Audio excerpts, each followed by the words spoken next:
अस्सलाम वालेकुम। आइए आज हम रोशनी के दूसरे चैप्टर को लेकर आए हैं। आइए देखते हैं दूसरा चैप्टर क्या है। दूसरा चैप्टर है सेकंड हैंड, एक अफसाना है जिसको हम लोग आज देखते हैं। इसको देखने से पहले हम बच्चों को एक टिप्स देना चाहेंगे, क्योंकि आपका 50 मार्क्स का ऑब्जेक्टिव होगा, तो आप लोग थोड़े किताब को लाइन बाय लाइन देखेंगे और एक रेड पेन रखेंगे और जो इम्पोर्टेंट होगा उसको अंडरलाइन भी करेंगे। उससे आपको लास्ट टाइम में रिवीज़न करने में आसानी होगी। आप समझ रहे हैं ना हम क्या कहना चाह रहे हैं। बच्चों को गलतियाँ बिल्कुल नहीं करना है। कुछ बच्चे नाम वाम लिखने वक्त बेगलती करते हैं, आप प्रैक्टिस करके जाएंगे, क्योंकि उसके पूरा आंसर सही होने के बावजूद थोड़ी सी गलती की वजह से आपका रिज़ल्ट अटक सकता है। तो इन सारी बातों को हम लोग बीच बीच में टिप्स के तौर पे रखेंगे। आइए देखते हैं रोशनी का सबक 2 सेकंड हैंड। बच्चों, रोशनी हिस्सा 2 2010 सबक 2 सेकंड हैंड। पहला चैप्टर हमने कंप्लीट किया है।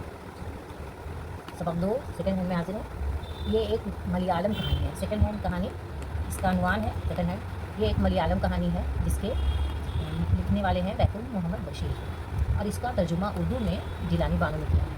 ये तर्जुमा निगार है। आइए देखते हैं कि कहानी या अफसाना किसे कहते हैं। अफसाना एक मुख्तसर कहानी होती है जिसमें एक मरकज़ी ख्याल, चंद किरदार और एक वाक़या के ज़रिए मुसन्निफ़ कोई पैगाम या तासुर कारी तक पहुँचाता है। कारी यानी पढ़ने वाला, और मुसन्निफ़ लिखने वाला। समझ गए। अफसाना एक मुख्तसर कहानी होती है जिसमें एक मरकज़ी ख्याल, चंद किरदार और एक वाक़या के ज़रिए मुसन्निफ़ कोई पैगाम या तासुर कारी तक पहुँचाता है। अफसाने की खुसूसियात: मुख्तसर और जामा होता है, एक ही वाक़या या ख्याल के गिर्द घूमता है। 3 नंबर, किरदार महदूद होते हैं। 4 नंबर, रूज और अंजाम होता है। 5 नंबर, दिलचस्पी और हकीकत का तासुर देता है। पहले तो आप ये समझ लीजिए कि कोई भी अफसाना, कहानी, नावल अपने वक्त, अपने ज़माने की अक्कासी करती है।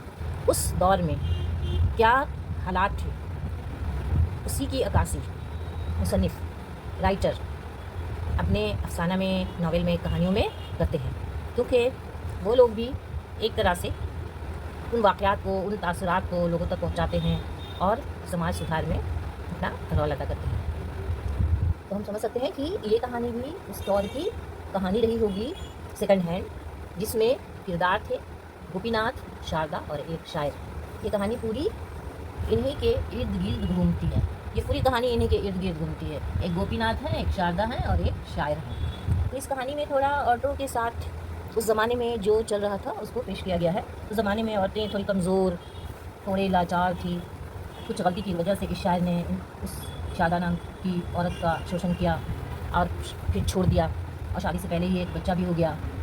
लाचार, मजबूर, पानी में भीगती हुई, अकेली तन्हा गोपीनाथ के दरवाजे पे खड़ी थी। गोपीनाथ ने देखा तो उसे हमदर्दी हुई और वो उसको अपने यहाँ बुलाया, कुछ कपड़े वगैरह दिए और कहा बहुत इज़्ज़त से।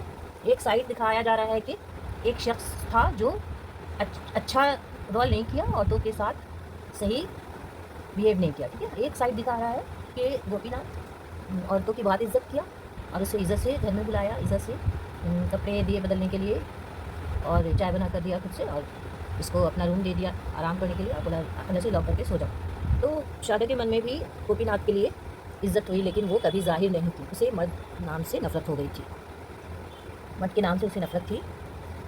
लेकिन जब उसका कोई भी ठिकाना नहीं था और वो कहीं जा नहीं सकती थी, तब गोपीनाथ ने ऑफ़र किया शादी का, जिसके लिए तैयार नहीं हो रही थी शारदा, लेकिन उसके पास कोई रास्ता नहीं था। फिर हामी भरी और गोपीनाथ से शादी तो हो गई, लेकिन उसने शर्त रखी कि मैं शादी के रस्म पूरे दिल से नहीं पूरा कर पाऊँगी, मैं तुम्हें शौहर तस्लीम नहीं करूँगी, लेकिन बस शादी कर लूँगी। फिर भी गोपीनाथ तैयार हो गया और दोनों की शादी हो गई। फिर शारदा काफ़ी टेंशन में रहती थी, झगड़ा भी होता था, लेकिन अंजाम इसका ये होता है कि शारदा ने तस्लीम किया कि गोपीनाथ एक अच्छा आदमी है, एक अच्छा इंसान है और वो उसे दिल से पसंद करने लगी। कुछ इसके दौरान में कुछ मुश्किल अल्फाज आए हैं, जैसे जारहाना, सख्त रवैया। जारहाना का माने होगा सख्त रवैया, हमलावर, तेज़, इस्तफसार, पूछताछ करना, बायस, सबब, वजह, तय, के लिए, महदूद, सीमित, लिमिटेड। थैंक यू, अल्लाह हाफिज़।